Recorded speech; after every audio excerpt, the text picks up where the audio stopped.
Kung nakalimutan nyo ang password nito, dito ko ituturo kung paano palitan ang dating password nito. Narito ang connection ng camera.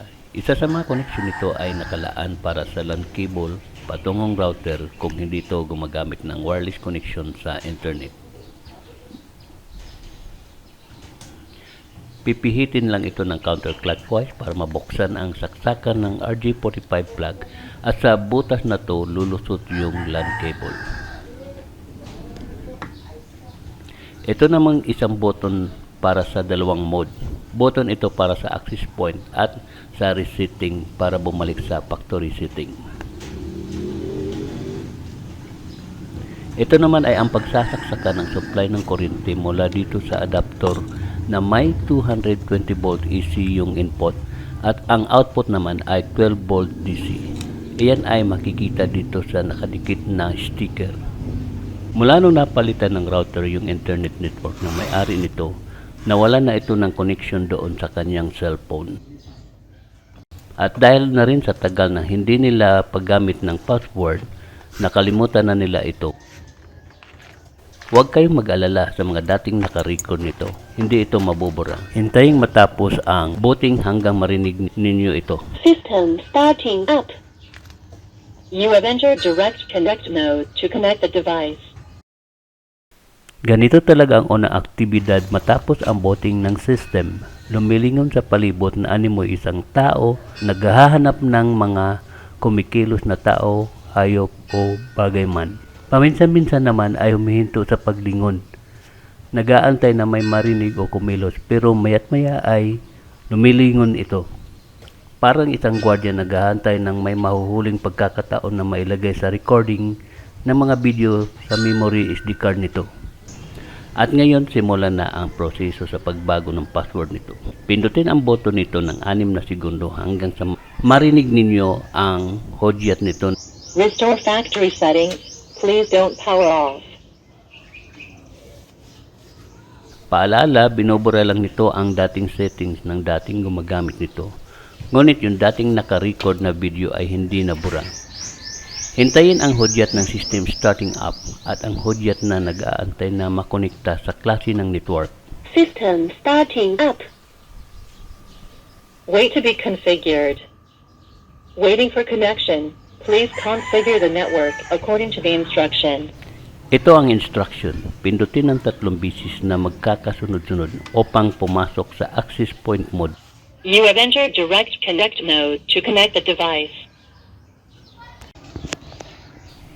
Matapos ang hudyat na yon, kailangan naka-activate yung Bluetooth ng mobile phone at pumunta sa Wi-Fi connection.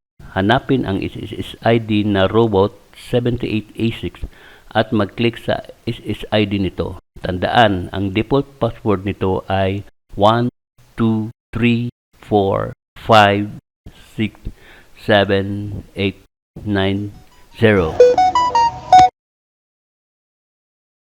Ngayon nakapasok na ang mobile phone sa hotspot nito. Buksan ang application software nito. Click yung tab sa ibaba at click ang EP connection. Select EP. Then confirm. At kailangan ng location nito kaya activate lang ang location.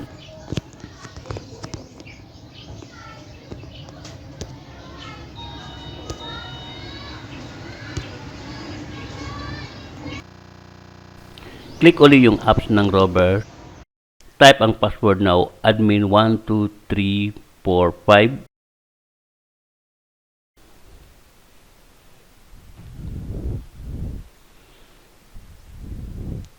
Type uli ang kaparihong password.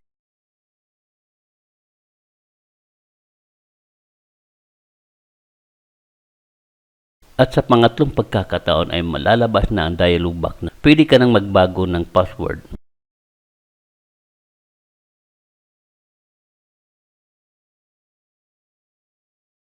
Retype uli ang bagong password.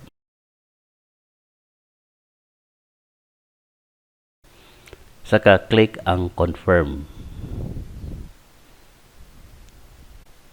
Lumabas na yung streaming video ng camera. Kasalukuyan nakikita ang sarili ko dito.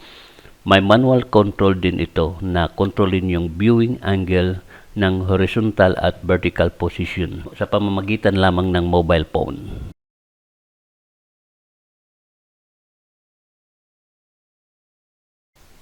Kailangan nang ilagay ito sa dating pwesto at saka ikabit sa Wi-Fi network gamit ang isang square box para sa mapagkukublihan ng power adapter nitong camera.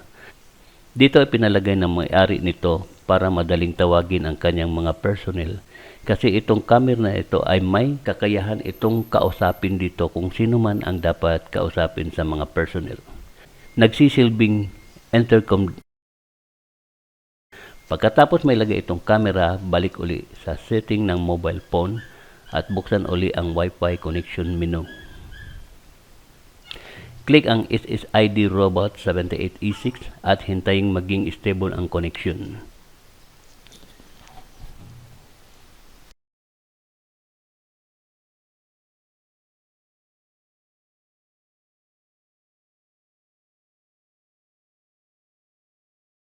Pumunta uli sa apps ng Rover at i-click ang settings.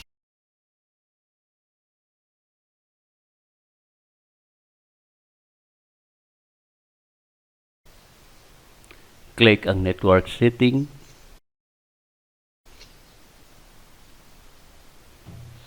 Piliin ang routing mode.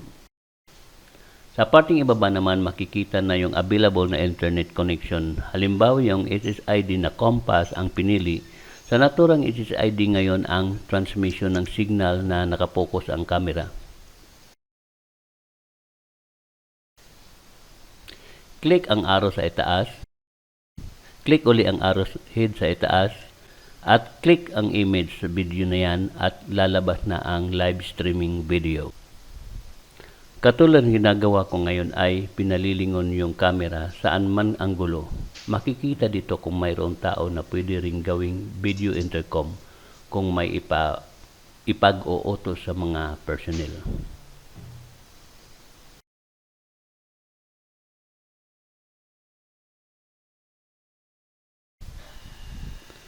Kung kailangan burahin ang mga video sa memory nito, click lang ang setting, click ang local storage,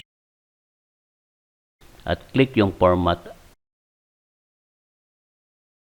at confirm.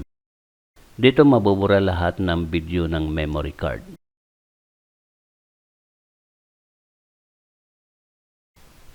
Ngayon ay wala nang laman ang memory card at maaari na itong gagawa ng panibagong recording simula ngayon. Hanggang sa muli, pagpalain po tayo ng Diyos na makapangyarihan sa lahat. Maraming salamat po sa panonood.